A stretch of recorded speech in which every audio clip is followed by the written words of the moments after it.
Rafael Raf Dela Cruz had always believed that music was something sacred, something that connected people in ways words alone never could. Growing up in a modest neighborhood on the outskirts of Cebu City, he spent most of his days surrounded by the hum of tricycles, the chatter of neighbors, and the faint echo of karaoke machines drifting from nearby houses. But his voice, deep, warm, and astonishingly close to the legendary Elvis Presley, was something that didn't quite fit the simple life he lived.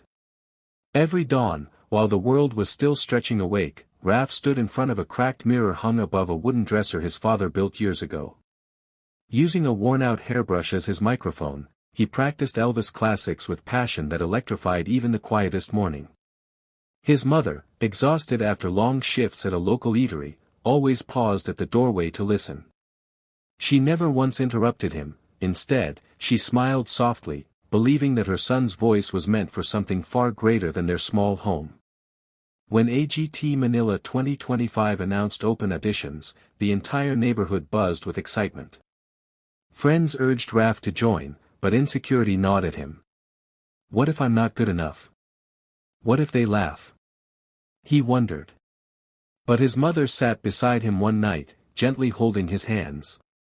Anak, you were given a gift. The world doesn't know it yet, but it should. With money borrowed from relatives and clothes stitched neatly for the occasion, Raf prepared for the biggest journey of his life.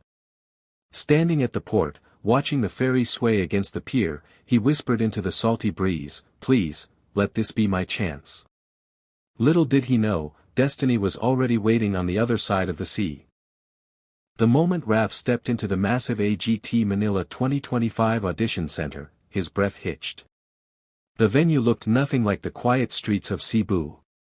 Towering LED screens flashed contestant numbers, producers rushed from room to room wearing headsets, and thousands of hopeful voices filled the air like a chaotic orchestra.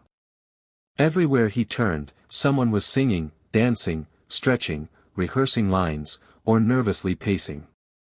Dreams were colliding in every corner. Raf clutched his audition pass so tightly it wrinkled between his fingers. He found a small spot against a wall and slid down to sit, trying to steady his breathing. A girl practicing opera hit notes so high they made his chest rattle. A boy nearby warmed up with riffs so clean they sounded almost unreal. Doubt crept in again. What am I even doing here? These people are incredible.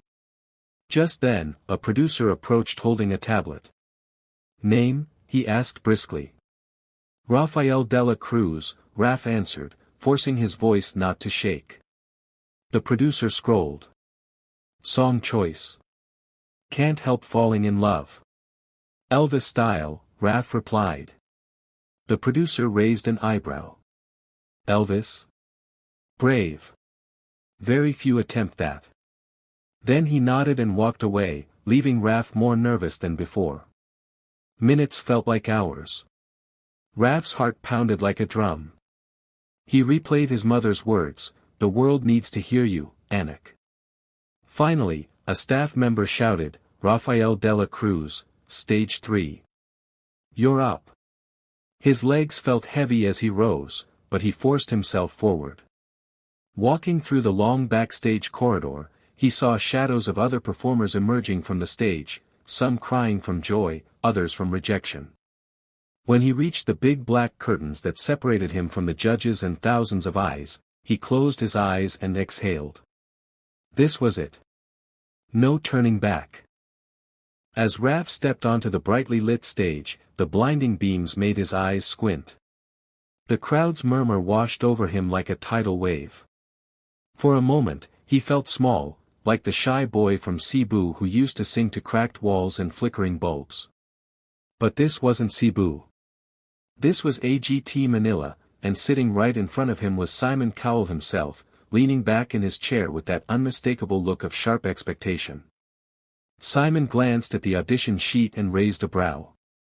Rafael, from Cebu, singing Elvis Presley. Raf swallowed, nodding. Yes, sir. Elvis is a big name, Simon said, his voice calm but cutting, and very few do him justice. The crowd fell silent. Raf's heart hammered so loudly he wondered if the microphone picked it up. The soft instrumental of "Can't Help Falling in Love" began. Raf closed his eyes and tightened his grip on the microphone. When he opened his mouth, the first note resonated deep and smooth, rolling through the hall like warm velvet. Gasps rippled across the audience. One judge's eyes widened. Another leaned forward, stunned. Simon straightened in his seat. His expression shifted, first curiosity, then disbelief. He tilted his head, studying Raf as though he were witnessing something rare. Halfway through the chorus, Simon suddenly lifted his hand. The music stopped.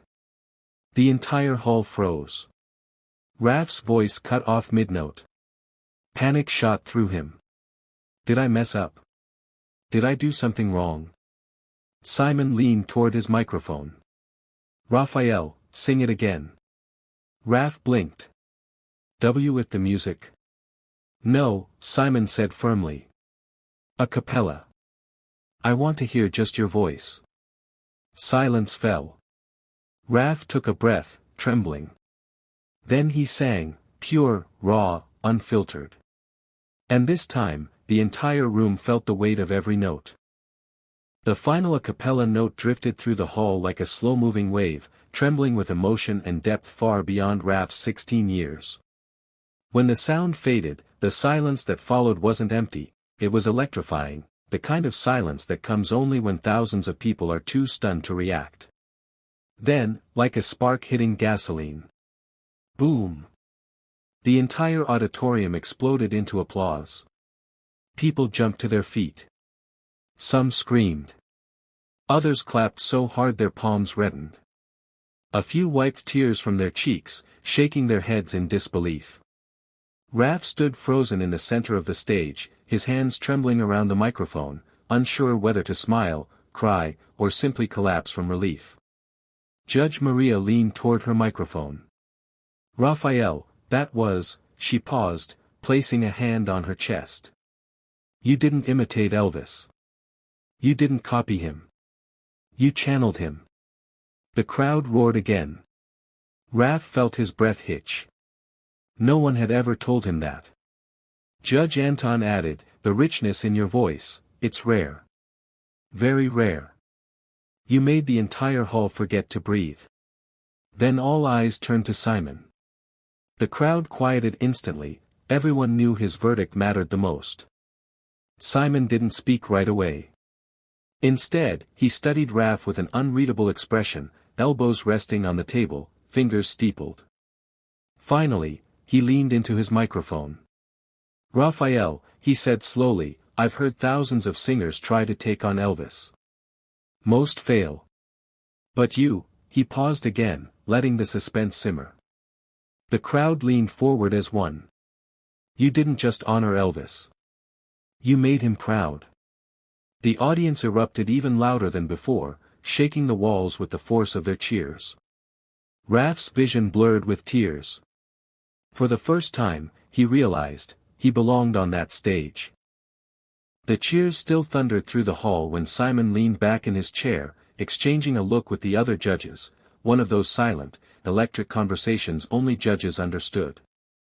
Raf stood frozen, his heart beating so furiously it almost drowned out the noise around him. 1,000 thoughts raced through his mind. Was this enough?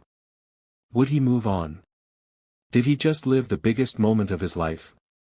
Judge Maria placed her hand on her buzzer, smiling warmly. Anton tapped his fingers on the table, as if waiting for a signal. Raf watched them, breathless. Then. Slam! Golden light exploded from the stage as the golden buzzer was struck. Confetti burst from the ceiling, cascading like shining stars around him. The crowd roared louder than ever, their cheers echoing off every wall of the arena. Raf's knees buckled, and he dropped onto them, covering his face as tears poured uncontrollably. But then. A familiar voice suddenly cried from the sidelines, Raf. He turned. His mother was running toward him, tears streaking down her cheeks. She had taken a bus, then a ferry, then another bus just to reach Manila, without telling him. She crashed into him with a tight embrace, holding him as though she never wanted to let go. "Anak, you did it," she whispered shakily. "You made your dream real." Simon stood from his seat, clapping with sincere admiration. "Raphael," he called out, "you are not just a singer.